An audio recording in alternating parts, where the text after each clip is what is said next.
Happy morning students. போன வீடியோஸோட continuous தான் நம்ம இப்போ எக்கனாமிக்ஸில் பார்த்துக்கிட்டு இருக்கோம். அதாவது முனிசிபல் கார்ப்பரேஷன்ஸ் பார்த்துக்கிட்டு இருந்தோம் இல்லையா, அதில் எஸ்டாப்ளிஷ்மெண்ட் அண்ட் ஃபங்க்ஷன்ஸ், அதாவது அதனுடைய தோற்றமும் அதனுடைய பணிகளும் தான் நம்ம இப்போ பார்க்க போகிறோம். ஓகேயா? The municipal corporations have wide powers and enjoy greater freedom as a compared to municipalities. The municipal corporations are usually entrusted with the functions such as water supply and drainage, lighting, roads, slums, clearance, housing and town planning, etc. The rapid increases in the population of cities has definitely added to the functions of the municipal corporations. அதாவது இந்த municipal கார்ப்பரேஷனுடைய பணிகள், அதாவது அதனுடைய தோற்றமும் பணிகளும், மேலும் இந்த நகராட்சியோட, இந்த முனிசிபல் கார்ப்பரேஷன் நகராட்சியோடு ஒப்பிட்டு பார்க்கும்பொழுது இவைகள் ரொம்ப அதிகப்படியான பரந்த அதிகாரங்களையும் ஃப்ரீடம், அதாவது ஃப்ரீடம்னா கிரேட்டர் ஃப்ரீடம், அதிகப்படியான சுதந்திரத்தையும் பெற்றுள்ளது இந்த முனிசிபல் கார்ப்பரேஷன்ஸ் அப்படின்னு சொல்லப்படுகிறது. மேலும் இது இது வாட்டர், அதாவது குடிநீர் குடிநீர் விநியோகம் மற்றும் அந்த இது ட்ரைனேஜ், லைட்டனிங், அதாவது விளக்கு, தெருவிளக்கு மற்றும் இந்த இது சொல்லுவாங்க இல்லையா, ஸ்லம்ஸ் கிளியரன்ஸ், அதாவது சேரிகளை பண்படுத்துதல், இந்த நகர் திட்டமிடுதல் போன்ற பணிகளை செய்கிறது. மேலும் நகர்ப்புற மக்களுக்கு நகர்ப்புற மக்கள் தொகை அதிகரித்து வருகிற அந்த நிலையில் இந்த முனிசிபல் கார்ப்பரேஷன் பணிகளும் பெருகிக்கொண்டே வருகின்றன அப்படின்னு சொல்லப்படுகிறது. நகரத்தில் பாப்புலேஷன் கூடிக்கிட்டே இருக்கும் இல்லையா, அதுக்கேற்றது மாதிரி இந்த முனிசிபல் கார்ப்பரேஷனுடைய ஃபங்க்ஷன்ஸும் அதிகரித்து கொண்டே இருக்கின்றன அப்படின்னு சொல்லப்படுது. நெக்ஸ்ட்டு பார்த்திங்கன்னா நம்ம சோர்சஸ் ஆஃப் ரெவன்யூ ஆஃப் கார்ப்பரேஷன்ஸு, அதாவது இந்த ரெவன்யூ கார்ப்பரேஷன், முனிசிபல் கார்ப்பரேஷனுக்கு கிடைக்கக்கூடிய ரெவன்யூ ஆதாரங்கள் என்னென்ன அப்படிங்கிறத நம்ம பார்ப்போம். ஓகேயா? Sources of revenue of corporations, அதாவது டேக்ஸ் ஆன் ப்ராப்பர்ட்டி, சொத்துக்கள் மீதான வரி அப்படின்னு சொல்லுவோம். Next tax on vehicles and animals, அதாவது வாகனங்கள் மற்றும் அனிமல்ஸ் மீதான அந்த டேக்ஸ். நெக்ஸ்ட் தேர்ட் பார்த்திங்கன்னா tax and trades, calling and employment, அதாவது வணிகம் மற்றும் அந்த எம்ப்ளாய்மெண்ட் மீதான அந்த டேக்ஸஸ். இதெல்லாம் முனிசிபல் கார்ப்பரேஷனுக்கு கிடைக்கக்கூடிய டேக்ஸஸ். நெக்ஸ்ட் பார்த்திங்கன்னா theatres and show tax, okay, திரையரங்குகள் வரி, ஓகே, அதெல்லாம் முனிசிபாலிட்டி கார்ப்பரேஷனுக்கு கிடைக்கக்கூடிய டேக்ஸஸ். நெக்ஸ்ட்டு பார்த்திங்கன்னா taxes on goods brought in to the cities for sale, அதாவது நகரத்துக்குள்ளே கொண்டு வரும் பொருட்கள், நகரத்துக்குள்ளே சேல்ஸுக்காண்டி கொண்டு வரக்கூடிய பொருள்கள் மீதான அந்த டேக்ஸஸ். இதெல்லாம் ரெவன்யூ, சோர்சஸ் ஆஃப் ரெவன்யூவில் சேரக்கூடிய முனிசிபாலிட்டி கார்ப்பரேஷன்ஸ். ஓகே. நெக்ஸ்ட்டு பார்த்திங்கன்னா டேக்ஸஸ் ஆன் அட்வர்டைஸ்மெண்ட்டு, விளம்பரங்கள் மீதான வரிகள் முனிசிபாலிட்டிக்கு கிடைக்கக்கூடிய revenue. Okay. Next octroi and terminal tax, அதாவது நுழைவு வரி, அப்புறம் இந்த முனைம வரி, இதெல்லாம் இதுக்கு முனிசிபாலிட்டி கார்ப்பரேஷனுக்கு கிடைக்கக்கூடிய டேக்ஸ். ஓகேயா? நெக்ஸ்ட் பார்த்திங்கன்னா the corporations have a fair degree of freedom in respect of the choice and modifications of these taxes subject to the maximum and minimum rates laid down by that law. அதாவது இந்த சட்டத்திற்கு உட்பட்டு தங்கள் விருப்பப்படி அதிகபட்சமாகவோ அல்லது குறைந்தபட்சமாகவோ மீதமாகவோ ஒரு நியாயமான அளவில் டேக்ஸ் மற்றும் அந்த மாற்றி அமைக்கக்கூடிய சுதந்திரம் எதற்கு உண்டு? இந்த முனிசிபல் கார்ப்பரேஷனுக்கு உண்டு. நல்லா தெரிங்க, லாப்படி, சட்டப்படி, சட்டத்திற்குட்பட்டு தங்களுடைய அந்த முனிசிபல் கார்ப்பரேஷன்ஸ் தங்கள் விருப்பப்படி அதிகபட்சமாகவோ அல்லது குறைவாகவோ, மேக்சிமம் ஆர் மினிமம், அதில் அந்த அளவில் இது டேக்ஸ் விதிக்கவோ அல்லது நியாயமான ஒரு அளவில் விதிக்கவோ இவங்களுக்கு என்ன உண்டு? சுதந்திரம். அதை மாதிரி மாற்றி அமைக்கக்கூடிய சுதந்திரம் முனிசிபாலிட்டி கார்ப்பரேஷனுக்கு உண்டு அப்படின்னு சொல்லப்படுகிறது. ஓகே. ஃபிஸ்கல் பாலிசினா உங்களுக்கு என்னென்னு தெரியும்? நிதி கொள்கை அப்படின்னு அர்த்தம். ஓகேயா? As an instruments of macro economic policy, fiscal policy has been very popular among modern governments.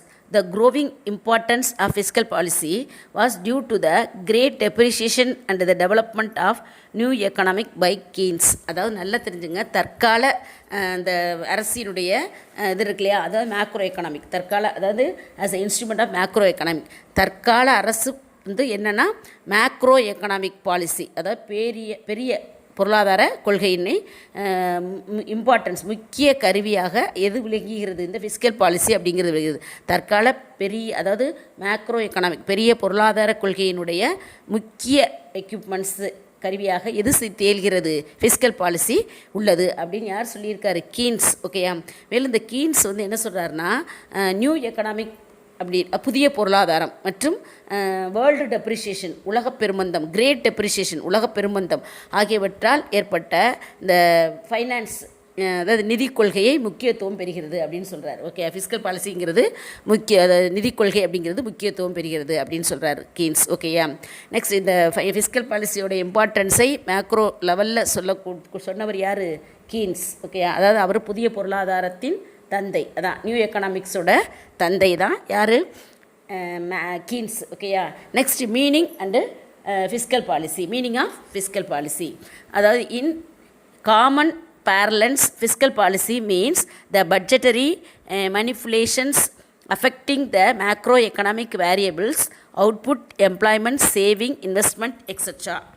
Meaning of fiscal policy, அதாவது இப்போ இந்த ஃபிஸ்கல் பாலிசியினுடைய மீனிங்ஸ் பார்க்க போகிறோம். அது பொதுவான கண்ணோட்டத்தில் பார்த்திங்கன்னா இந்த ஃபிஸ்கல் பாலிசி என்பது வந்து ப்ரொடக்ஷன், எம்ப்ளாய்மெண்ட் அண்டு சேவிங்ஸ் மற்றும் கேபிட்டல் ஆகிய பெரிய லெவலில், அதாவது மேக்ரோ எக்கனாமிக்கல், அதாவது பெரிய பொருளாதார மாறிகளை பாதிக்கக்கூடிய வரவு, அதாவது பட்ஜெட்டரி வரவு செலவு திட்டம் மதிப்பாகும். ஓகே. அதான் வந்து என்னென்னு சொல்லப்படுகிறது, ஃபிஸ்கல் பாலிசி. நல்லா தெரிஞ்சுக்கங்க.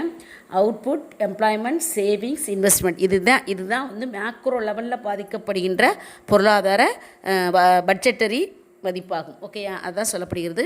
நெக்ஸ்ட் பார்த்திங்கன்னா டெஃபனேஷன் சொல்லியிருக்காங்க 2 பேர். யாராருன்னா ஆர்த்தர் ஸ்மித்தும் பியூலர் அப்படிங்கிற 2 பேர். ஓகே. பியூலரும் ஆர்த்தர் ஸ்மித் 2 பேர் வந்து ஃபிஸ்கல் பாலிசிக்கு டெஃபனேஷன் சொல்லியிருக்காங்க. அதை பார்ப்போம். ஓகேயா. Definitions of fiscal policy. The term fiscal policy refers to a policy under which the government uses its expenditures and revenue programs to produce desirable effects and avoid undesirable effect on the national income, productions and employment. அதாவது வந்து இதை வந்து யார் சொல்லியிருக்காருன்னா author Smith அப்படிங்கிறவர் சொல்லக்கூடிய ஒரு economist தான். அவர் என்ன சொல்கிறாருன்னா, இந்த ஃபிஸ்கல் பாலிசி அப்படிங்கிறது பார்த்திங்கன்னா நேஷ்னல் இன்கம் இருக்கு இல்லையா, அதாவது தேசிய வருமானம், அந்த தேசிய நேஷ்னல் இன்கத்தின் மீது விரும்பத்தகுந்த கூடிய எஃபெக்ட் விளைவுகளை ஏற்படுத்தும் அப்படின்னு சொல்கிறார். நல்லா தெரிஞ்சுங்க. நேஷ்னல் இன்கத்தில் நம்ம விரும்பக்கூடிய விளைவுகளை ஏற்படுத்தக்கூடியது தான் இந்த ஃபிஸ்கல் பாலிசி அப்படின்னு சொல்லப்படுகிறது. மற்றும் பார்த்திங்கன்னா இந்த விரும்பத்தகாத விளைவுகள் இருக்கு இல்லையா, அதையும் அந்த விரும்பத்தகாத விளைவுகளை தவிர்க்கவும், மேலும் அரசினுடைய ரெவன்யூ வருவாய் இருக்கு இல்லையா, மற்றும் அரசினுடைய வருவாய் மற்றும் செலவினங்கள், அதாவது ரெவன்யூ மற்றும் எக்ஸ்பெண்டிச்சர் பற்றிய பாலிசி தான் என்னது, இந்த ஃபிஸ்கல் பாலிசி அப்படின்னு சொல்கிறாரு. அதாவது வந்து இந்த ஃபிஸ்கல் பாலிசி அப்படிங்கிறது நேஷ்னல் இன்கம், மொத்த தேசிய வருமானத்தின் மீதான விரும்பத்தகுந்த எஃபெக்டை ஏற்படுத்தும், அதுவும் விரும்பத்தகாத விளைவுகளை தவிர்க்கவும். ஓகேயா. விரும்பத்தகுந்த விளைவுகளை ஏற்படுத்துவதும் விரும்பத்தகாத விளைவுகளை தவிர்க்கவும் அரசினுடைய, அதாவது கவர்மெண்ட்டோடைய ரெவன்யூ மற்றும் எக்ஸ்பெண்டிச்சர் பற்றிய பாலிசி தான் வந்து ஃபிஸ்கல் பாலிசி அப்படின்னு யார் சொல்லியிருக்காரு, ஆர்த்தர் ஸ்மித் சொல்லியிருக்கார். ஓகேயா. நெக்ஸ்ட்டு பார்த்திங்கன்னா பியூலர் அப்படிங்கிறவர் என்ன சொல்லியிருக்காருன்னா, by fiscal policy is meant the use of public finance or expenditure, taxes, borrowing and financial administrations to further our national economic objectives. அதாவது வந்து இந்த ஃபிஸ்கல் ஃபைனான்ஸ் அப்படிங்கிறது என்னன்னு பார்த்திங்கன்னா, ஒரு நாட்டினுடைய எக்கனாமிக்கல் அப்ஜெக்டிவ்ஸ் இருக்கு இல்லையா, பொருளாதார நோக்கங்கள், அந்த பொருளாதார நோக்கங்களை அடைவதற்கு பயன்படுத்தப்படும் ஒரு ஃபைனான்ஸ், அதாவது ஜென்ரல் ஃபைனான்ஸ், பொது நிதி அப்படின்னு சொல்லப்படுகிறது. பொது நிதி அல்லது எக்ஸ்பெண்டிச்சர்ஸ், அது செலவு, பொது நிதி அல்லது செலவு, டேக்ஸ் பெறுதல், அதான் ரெவன்யூ, மற்றும் ஃபைனான்ஸ் அட்மினிஸ்ட்ரேஷன் சார்ந்த ஒரு பாலிசி தான் என்னன்னு சொல்லப்படுகிறது, இந்த ஃபிஸ்கல் பாலிசி அப்படின்னு பியூலர் சொல்கிறார். ஓகேயா. இதான் வந்து ஃபிஸ்கல் பாலிசிக்கு இந்த 2 எக்கனாமிக்ஸ்ட்டும் கொடுத்துருக்க டெஃபனேஷன்ஸ். ஓகே. நெக்ஸ்ட்டு நம்ம பார்க்க போகிறது ஃபிஸ்கல் இன்ஸ்ட்ருமெண்ட். ஓகேயா. அதான் பார்க்க போகிறோம். Fiscal instrument. ஓகேயா. Fiscal policy is implemented through fiscal instruments, also called fiscal tools or fiscal levers. Government expenditures, taxations and borrowing are the fiscal tools. அதாவது வந்து இந்த ஃபிஸ்கல் பாலிசி இருக்கு இல்லையா, அது வந்து சில ஃபைனான்ஸ் இன்ஸ்ட்ருமெண்ட்ஸ், அதாவது இது நிதி கருவிகள், ஓகே, நிதி கருவிகள் மூலம் செயல்படுத்தப்படுகிறது. அதாவது ஃபிஸ்கல் இன்ஸ்ட்ருமெண்ட்ஸ் மூலம் செயல்படுத்தப்படுகிறது. அதனால் இதை என்ன அழைக்கப்படுகிறது? ஃபிஸ்கல் டூல்ஸ் அப்படின்னு அழைக்கப்படுகிறது. ஓகேயா? மேலும் வந்து இது கவர்மெண்ட்டினுடைய எக்ஸ்பெண்டிச்சர்ஸ், கவர்மெண்ட்டுக்கு கிடைக்க டேக்ஸ் மூலம் கிடைக்கின்ற ரெவன்யூ மற்றும் வந்து கிரெடிட், கடன் பெறுதல் போன்ற போன்ற கருவிகள் போன்ற இந்த ஃபைனான்ஸ் டூல்ஸ், ஓகே, அந்த ஃபைனான்ஸ் டூல்னால் ஃபிசிக்கல் டூல்ஸ், நிதி கருவிகள் ஆகும் அப்படின்னு சொல்லப்படுது. நிதி கருவிகள் என்று சொல்லப்படுகிறது. ஓகேயா? அதைத்தான் நம்ம இப்போ கண்டினியூஸாக பார்க்க போகிறோம். ஃபஸ்ட்டு வந்து டாக்ஸியேஷன்ஸ். இந்த ஃபிசிக்கல் டூல்ஸ் என்னென்னு பார்த்தோம். இப்போ ஃபிசிக்கல் டூல்ஸ் வந்து என்னென்னு சொன்னேன் உங்களுக்கு. அரசினுடைய எக்ஸ்பெண்டிச்சர்ஸ், டாக்ஸியேஷன்ஸ், நெக்ஸ்ட்டு வந்து கிரெடிட் கடன் பெறுதல். ஓகே, இதுதான் வந்து ஃபிஸ்கல் இன்ஸ்ட்ருமெண்ட்ஸு, அதாவது ஃபிஸ்கல் டூல்ஸு. அதில் ஃபஸ்ட்டு வந்து நம்ம பார்க்க போகிறது டாக்ஸியேஷன்ஸ் அப்படின்னா என்னென்னு பார்த்தீங்கன்னா வரி விதித்தல். ஓகே, வரி விதித்தல்.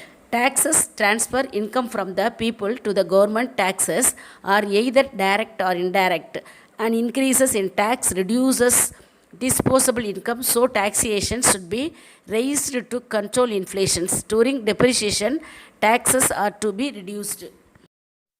வரி விதித்தல். அதாவது இந்த டேக்ஸ் அப்படிங்கிறது பப்ளிக்கிட்ட இருக்க வருமானம் இருக்கு இல்லையா, மக்களிடம் இருக்கின்ற இன்கம், அந்த இன்கத்தை வந்து அரசினுடைய கைக்கு மாற்றுகிற ஒரு செயல்பாடு தான் இந்த டாக்ஸியேஷன் அப்படிங்கிறது. ஏன்னா மக்கள்கிட்ட புழங்குற பணம் வந்து டேக்ஸ் மூலமாக எங்கே போயிடும்? அரசுக்கு போயிடும் இல்லையா? இப்போ அரசுக்கு மாற்றுகிற ஒரு செயல்பாடு தான் இந்த டாக்ஸியேஷன் அப்படின்னு சொல்லப்படுது. மேலும் டேக்ஸ் பார்த்திங்கன்னா டைரக்ட் டேக்ஸ், இன்டைரக்ட் டேக்ஸ், அதாவது நேர்முக வரிகள், மறைமுக வரிகள் என 2 வகைப்படும். மேலும் இந்த டேக்ஸ் ரைசஸ் ஆகிறது வந்து அந்த செலவிடத்தக்க வர இன்கம் வந்து என்னாகும்? குறைகிறது. ஓகேங்களா? டேக்ஸ் கட்டணுங்கிறப்ப நம்ம ஸ்பெண்ட் பண்ணக்கூடிய செலவை குறைச்சி தான் நம்ம டேக்ஸ் பே பண்ணுவோம் இல்லையா? அப்போ செலவிடுகிற சர்க்குலேஷனில் இருக்கிற பணத்தினுடைய அளவு என்ன செய்யும்? குறையும் டேக்ஸ் கட்டினோம்னா. அப்போ இது வந்து இந்த மாதிரி ஒரு சுச்சுவேஷன் எப்படி ஏற்படும்னா இன்ஃப்ளேஷன் பீரியடில் தான் ஏற்படும். அதாவது பணப்புழக்கம் அதிகமாக இருக்கும் பார்த்தீங்களா? அதாவது இன்ஃப்ளேஷன்னா பணவீக்கம் அப்படின்னு அர்த்தம். அப்போ அந்த மாதிரி ஒரு சுச்சுவேஷனில் அந்த மணி இன்ஃப்ளேஷனை கண்ட்ரோல் பண்ணுவதற்காக டேக்ஸை என்ன செய்யப்படுகிறது? ரைஸ் பண்ணப்படும், அதிகரிக்கப்பட வேண்டும். மேலும் அதே சப்போஸ் இப்போ பணப்புழக்கம் அதிகமாக இருக்கையில் டாக்ஸேஷன் ரைஸ் பண்ணுறோம், அதே சமயம் பணப்புழக்கம் கம்மியாக இருக்குன்னு வச்சு பணப்புழக்கம் கம்மியாக இருக்கையில் நம்ம ஆட்டோமேட்டிக்காக என்ன செஞ்சிடணும்? டேக்ஸை வந்து குறைக்கணும். ஓகேயா? டேக்ஸை குறைச்சா தான் மக்கள் கட்டுற டேக்ஸ் நிலவு குறையில் பணப்புழக்கம் என்பது அதிகரிக்கும். ஓகேயா? அதுதான் வந்து இந்த டாக்ஸியேஷன் அப்படின்னு சொல்லப்படுகிறது. இதனுடைய கண்டினியூஸை நம்ம நெக்ஸ்ட் கிளாஸில் பார்ப்போம். ஓகேயா? Thank you students.